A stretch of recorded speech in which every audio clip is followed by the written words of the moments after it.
probably don't know how much your word hurts, but cyberbullying is real. Word hurts, whether it's in person or behind the screen. Pangalawa ang Pilipinas sa may pinakamaraming kaso ng online na pang-aabuso sa mga bata sa buong mundo. When the pandemic began, the whole world shifted to the online world.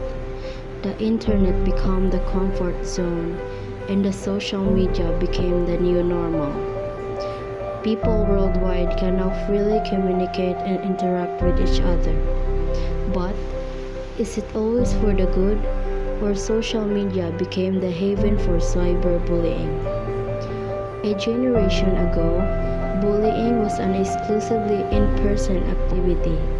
Today, bullies can reach their target 24/7 through social media, text, messaging, email, and online games.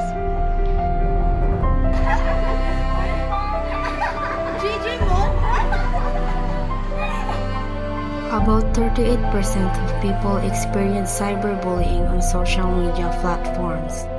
Research has shown girls are 1.3 times more likely to cyberbully than boys, and 495 of people who are part of the LGBT community have also experienced severe cyberbullying.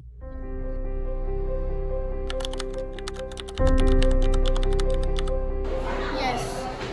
Oh. Yeah. Yes.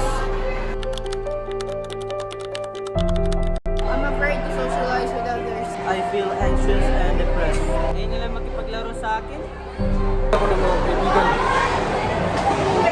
Cyberbullying has been going on for decades, but why does it continue to prevail in today's generation?